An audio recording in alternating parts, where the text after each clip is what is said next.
AEW and Tony Khan is scared to do this with MJF, yet it being one of the best decisions that they could ever make. And in this video, I'm going to tell you exactly what that is and why I think they should do it. Now, MJF is currently in a program with Jeff Jarrett, which, hey, I'm all for, and I'll tell you why more in a minute.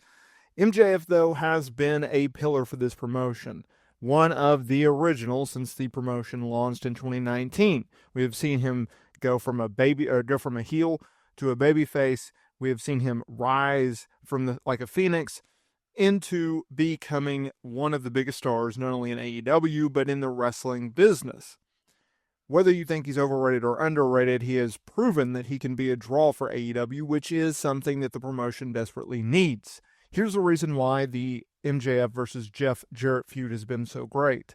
It is giving MJF something that he can sink his teeth into. Jeff Jarrett, whether you think that he deserves the spot or not, is one of the more over baby faces that AEW has. That's a bigger issue for another video. But MJF feuding with Jeff Jarrett not only gets him heat, but it also gets him a guaranteed win, because I don't think many people expected Jeff Jarrett to go over MJF in the end. It's another name that he can beat, it's another feud that he can win, and it's more momentum in which they can gain. At a time in which AEW has not seen much interest, right? Because we know that television ratings are down. We know that AEW ticket sales are down. When MJF was World Heavyweight Champion, they were still in the more of the talking points within AEW and wrestling fans in general. It was not all anti-AEW. There was a lot of bright spots, MJF being one of them.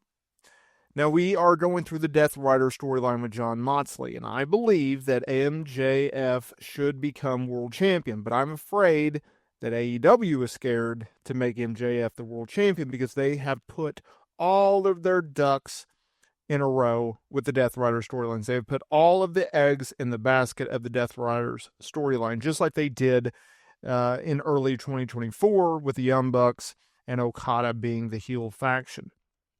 It is time in which they put an end to the Death Rider storyline, and they can do so by having MJF win back the championship. Now, obviously, they're not going to do an MJF versus Jon Moxley match. Two top heels going up against each other. It doesn't work storyline-wise, in my opinion, and I don't think AEW is going to do so.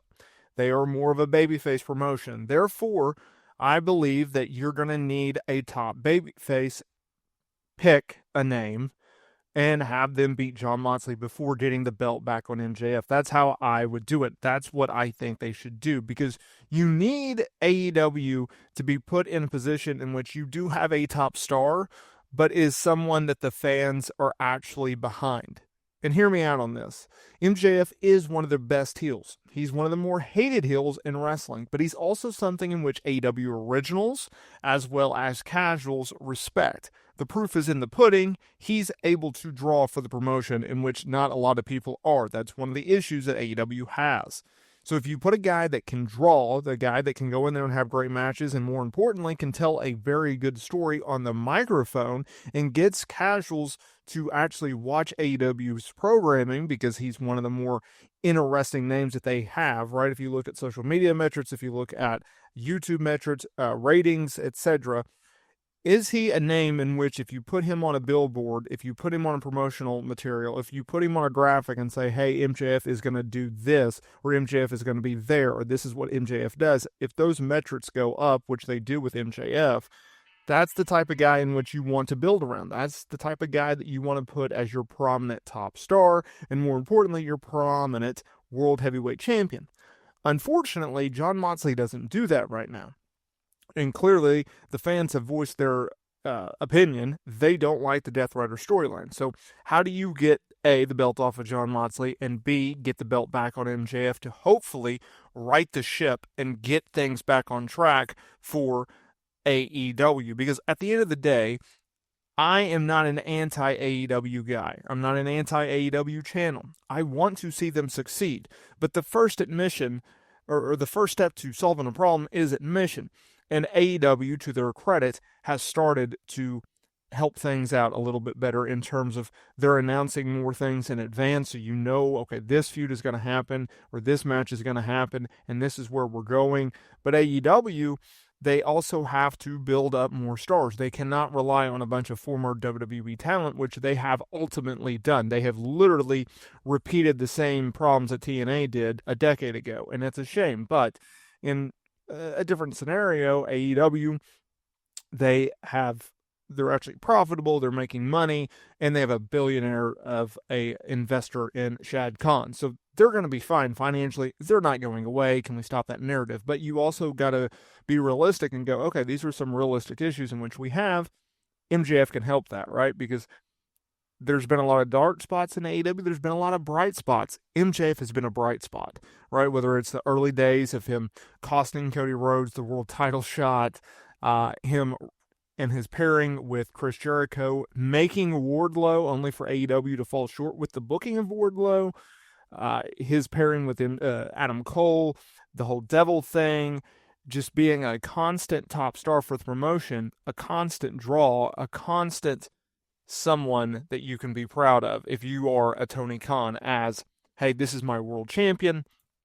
Hey, this is who we can build around. This is someone in which we are shining bright, right? And I think at the end of the day that you can really, really do something with MJF as your top star and hopefully turn things around, because that's at the end of the goal. That's the final finishing line, if you will, with this whole situation, right? You have to have something. Okay, you look at the table and you lay out all your pieces, right? You look at the roster, you look at your names, where you can go, the programs, the titles, etc.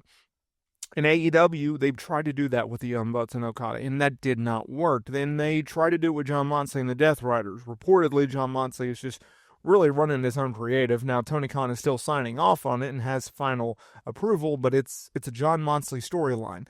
And one of the reasons that this Death Rider storyline does not make sense is because no one seems to know what is going on. No one knows, okay, we haven't seen the world title in months, right? It's kept in a briefcase. That's just weird. The whole storyline consistently changes. The announcers don't even know what's going on. It's a really, really ridiculous storyline. If you get back on track with a traditional storyline, with a traditional character, hey, this is the bad guy. Hey, this is MJF. This is why he's a bad guy. This is why he gets heat, right? He's not going because he wants to change the ideology of an AEW, which because he's better than you and you know it, and he wants the title, and he's already talked about wanting to get the title back. So I would say, hey, if we can get past the Jeff Jarrett scenario, the Jeff Jarrett program, why not just put the belt back on MJF, right? Like, it's not that big of a deal. It's a huge deal in the sense of getting things back together, but in terms of like how you get the belt on him, it's not that big of a deal.